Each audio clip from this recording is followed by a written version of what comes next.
What makes a good game? It's a question that I tend to ask myself quite often. I mean, it's a good question. What really makes a good game? Is it the graphics? You know, a visual experience that just draws you in and blows your mind when you first play it. Maybe it has a powerful multiplayer experience. Hundreds of players you're constantly communicating with in an effort to achieve your goal in the game. Or is it the story-driven experience? Is it immersing yourself with this character, this one character who basically becomes you in a virtual world? Maybe it's not that. Maybe it's the community, the friends you make in that game you play, that really makes a good game. Maybe it's the scale, the immensity of a battle, thousands of soldiers battling it out, all right there on your TV screen or your computer screen. It's impressive. But does that really make a good game? Well, to be honest, that's an incredibly complex question that I'm not going to answer with this video. Instead, I'm just going to show you a game that I like.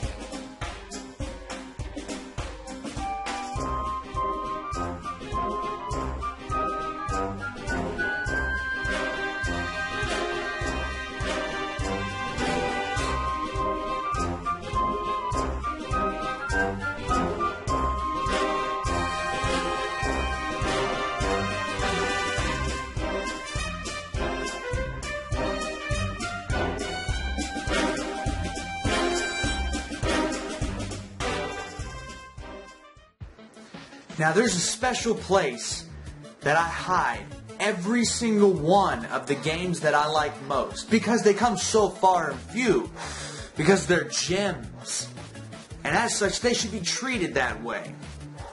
Do you know where I like to hide the games I like? That's right, I hide it in Master Chief's head. Now let me go ahead and show you some of the things, some of man's greatest masterpieces are within this helmet. Let me go ahead and show you. Now look really hard. Really, really, really hard. I know, trippy, right? Who would have thought that the Great Fairy Fountain is actually inside Master Chief's head? Anyway, so let's get straight down to business. If we look, and let's see if we can find it in all this cosmic crap, and see if we can find... Ah! There it is! Company of Heroes. The father of modern real-time strategy games. The culmination of Relic's masterful experience with both the Homeworld series and Dawn of War. Not to mention, it's mixed and mashed up into one of the greatest strategy game experiences of all time. This game was so successful that it has drawn high ratings from every reviewer, big and small, and has sold 4 million copies and received 2 major expansions. Yet it still wasn't enough to save THQ. Anyway, the features this game has, well, while most strategy games allow a powerful single-player portion to sit on the back burner, Relic said no and took hold of the reins and featured an extensive campaign mode that tells a compelling story involving the brave soldiers of Able Company and Fox Company as they fight various battles over the Western Front. And for each expansion they made, they added additional storylines in for each faction. How many other strategy games do you know that do that and do it well?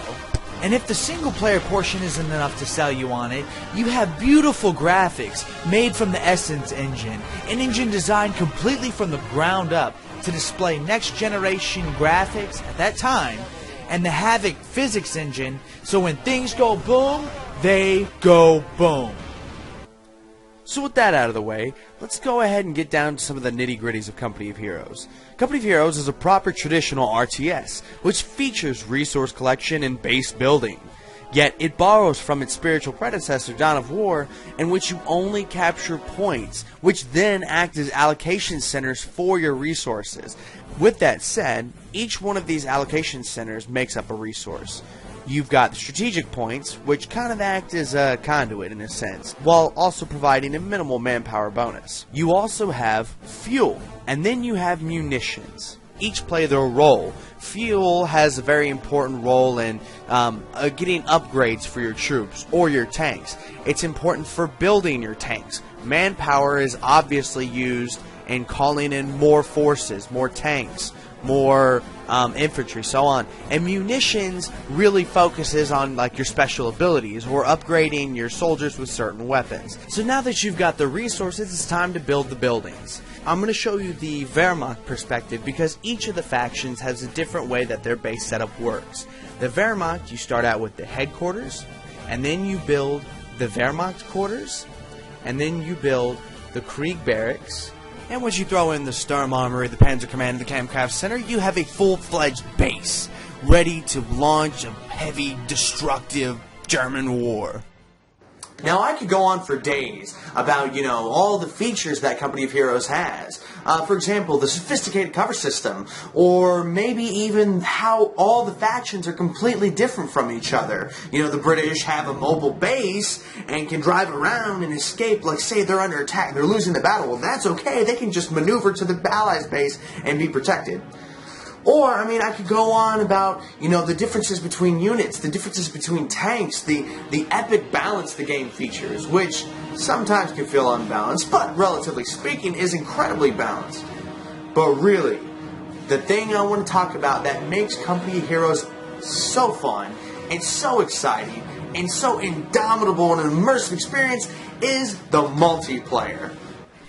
Few video games offer that knuckle-biting, adrenalized experience that competitive multiplayer strategy games provide, and Company of Heroes is one of the best at delivering that very same experience.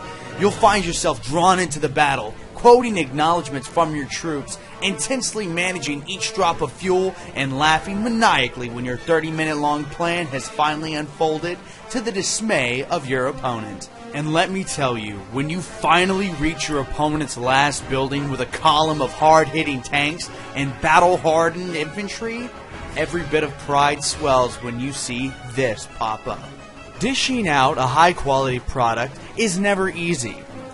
Now, putting out a game that has a decent multiplayer is just as hard. But releasing a multiplayer that has entertained thousands and drawn in millions of hours worth of playtime is practically impossible. But Company of Heroes again delivers in every way, featuring multiple game modes and even 3 additional game variants that explores the tried and true formula in different ways. The intensity of Company of Hero battles is so high that it has spawned hundreds of mods that sometimes do as little as just weapon changes to full-blown overhauls featuring new factions or completely reworked company trees. Just talking about Company of Heroes gets me excited and craving the destruction of some German and Allied steel. What else can I say? Company of Heroes? I love it. It's a great game. It's one of those games that reminds you that no matter how many bad games you play, or no matter how many developers are out to take your money, there's still good games. And there's still some good devs out there. And to be honest, it's one of my favorites.